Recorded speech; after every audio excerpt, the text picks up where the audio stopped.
শিক্ষা দেওয়া।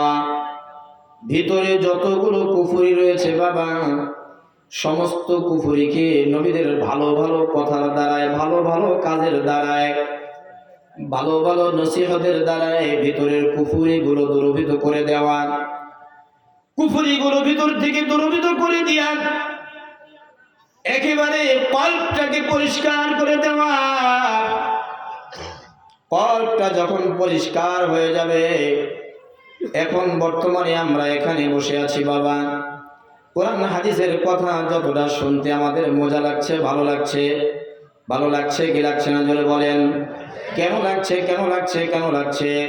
এই জন্য লাগছে, দীর্ঘ সময় ধরে আমরা কোরআনের আলোচনা শুনতেছি, ভিতর থেকে যে গুনাহগুলো ছিল এগুলো দূরীভূত হয়ে যাচ্ছে। শয়তানি ওয়াসওয়াসাগুলো এখন আমাদেরকে দিয়ে কাজ করাতে পারছে না, যার কারণে ভিতরে এখন বর্তমানে পরিষ্কার রয়েছে। আমার আপনার মতো স্বাভাবিক মানুষের কথা নয়, নবীদের কথা যখন উম্মতদেরকে দাওয়াত দেন, ওনারা বলেন আল্লাহ তাআলার খাস বান্দা, এক নম্বরের ঈমানদার।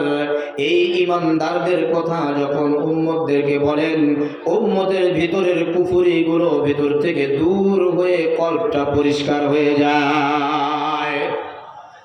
আমি সাহাবাদের কথায় শুধুমাত্র একজনের কথা বলবো, মুসলমানদের দ্বিতীয় নম্বর খলিফাতুল মুসলিমিন ফারুক আযম হযরতে ওমর ফারুক রাদিয়াল্লাহু তাআলা আনহু। উনি তো আগে ছিলেন ছাগলের রাখাল, পরে হয়েছেন মানুষের রাখাল। মাঠের মধ্যে গিয়া ওনার সাথী যারা ছিল তাদেরকে পাশে রেখে মাঠের মধ্যে তাকিয়ে তাকিয়ে কাঁদতেছেন। সাথীরা জিজ্ঞাসা করেন, আমিরুল মুমিনিন, কেন আপনি কাঁদেন? হযরত ফারুক আযম বলে, ও আমার সাথীরা, শোনো শোনো শোনো, এই মক্কা নগরীতে, এই মরুভূমিতে আমার বাবা, আমি ওমর এত নাদান ছিলাম, আমাকে ছাগল নিয়ে পাঠায় দিত ছাগল চড়ানোর জন্য। আমি ছাগল নিয়ে আসতাম, ছাগল সন্ধ্যার সময় যখন আমার বাড়িতে নিয়ে যেতাম, ছাগল কোনোদিন কম হয়ে যেত। 100 ছাগল নিয়ে আসছি, বাড়িতে গিয়ে দেখি 2টা ছাগল নাই। আমার বাবা ছাগল হারানোর জন্য কতদিন আমাকে পিটাইছে। আমি ছাগলের রাখাল ছিলাম।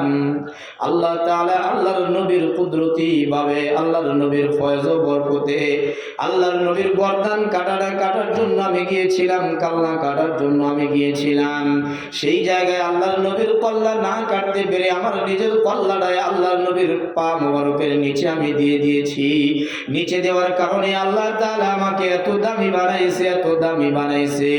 এখন আমি ছাগলের রাখাল নয়, বরং অর্ধ জাহানের মানুষের রাখাল আল্লাহ তাআলা বানায় দিয়েছে। ফারুক আযম একদিন মেহরাবের উপরে জুমার দিনে খুতবা দিতেছিলেন বাবা। অন্তরটা এত বেশি পরিষ্কার হয়েছে, কুফরি ভিতর থেকে এত বেশি দূরীভূত হয়েছে, শত শত মাইল দূরে সাহাবাদের একটা দল যুদ্ধ করতেছিলেন, যুদ্ধ করতে করতে সামনের দিকে এগিয়ে যায়।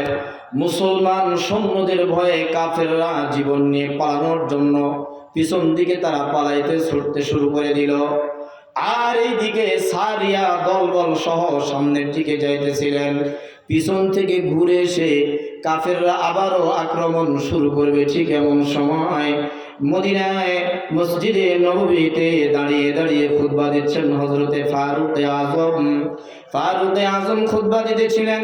খুতবা দিতে দিতে খুতবা চলাকালীন সময়ে হঠাৎ করে বলে ফেললেন, ইয়া সারিয়া আল জাবাল আল জাবাল আল জাবাল। না বুঝলেও জোরে বলেন না আল্লাহু আকবার, আর জোরে বলেন আল্লাহু আকবার। নামাজ শেষে সাহাবায়ে কেরামরা জিজ্ঞাসা করলেন, আমিরুল মুমিনিন, খুতবার মাঝখানে আপনি ইয়া সারিয়া আল জাবাল, সারিয়াকে ডাকতে বললেন, সারিয়া উনজুর ইলাল জাবাল, পিছনে পাহাড়ের দিকে তাকাও, পাহাড়ের দিকে তাকাও। ও আমিরুল মুমিনিন, সারিয়া তো এখানে নাই, মদিনায় নাই, শত শত মাইল দূরে তাকে যুদ্ধের জন্য পাঠিয়েছেন। কেন আপনি এই কথা বললেন? ফারুক আজম বলে, শোনো শোনো শোনো, আল্লাহ তাআলা আমার অন্তর চক্ষুটা খুলে দিয়েছে। আমি তাকায় দেখলাম সারিয়ার পিছনে শত্রুরা আক্রমণ করার জন্য পিছন থেকে তারা ধাওয়া করেছে। সারিয়া দেখতে পায় নাই, সাহাবায়ে কেরামরাও দেখতে পায় নাই। আমি সতর্ক করলাম, সতর্ক করার কারণে সারিয়ার কর্ণের মধ্যে আমার আওয়াজটা আল্লাহ তাআলা পৌঁছায় দিলেন। সারিয়া পিছন দিকে তাকাইয়া তার সাথীদেরকে নিয়ে কাফেরদের উপরে আবার আক্রমণ চালায়। সারিয়া যখন যুদ্ধ জয়লাভ করে মদিনায় চলে আসছে, সাহাবায়ে কেরামরা জিজ্ঞাসা করলেন, ভাই সারিয়া, জুমার দিন ঠিক নামাজের সময়, খুতবা দেওয়ার সময় আমিরুল মুমিনিন আপনার নাম ধরে ডেকেছিল, আপনি কি শুনতে পেয়েছিলেন নাকি? হযরতে সারিয়া রাদিয়াল্লাহু তাআলা আনহু তিনি বলেন, আল্লাহর কসম করে বলি, আমিরুল মুমিনিন যদি আমাকে ডাক না দিতেন তাহলে সেই দিন আমরা পরাজয় বরণ করে দুনিয়া থেকে বিদায় গ্রহণ করতাম।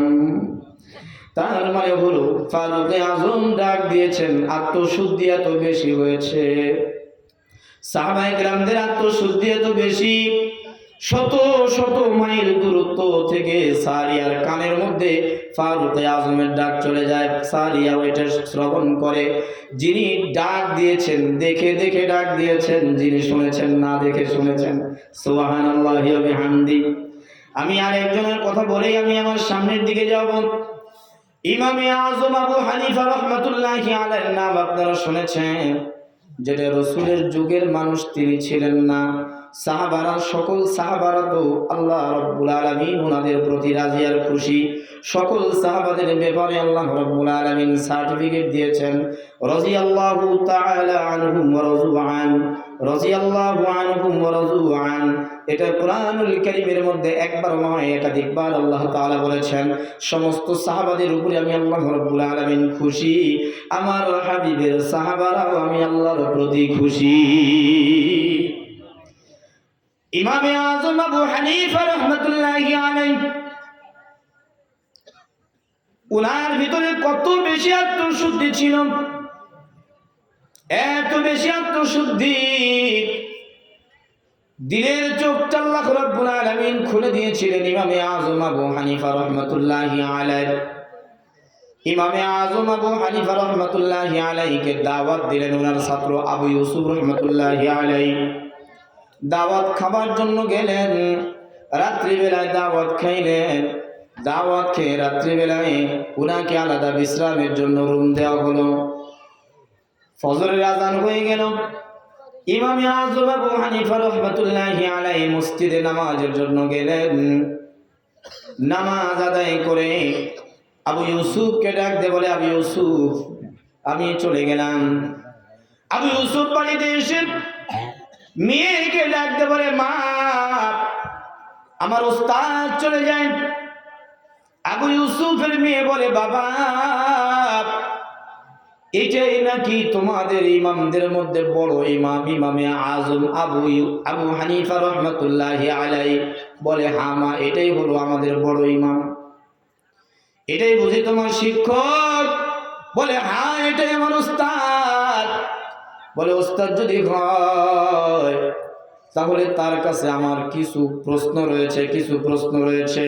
ও বাবা, রাত্রিবেলায় প্রায় 5 জনের খাবার দিলাম, তোমার ওস্তাদ একাই খেয়ে নিলেন।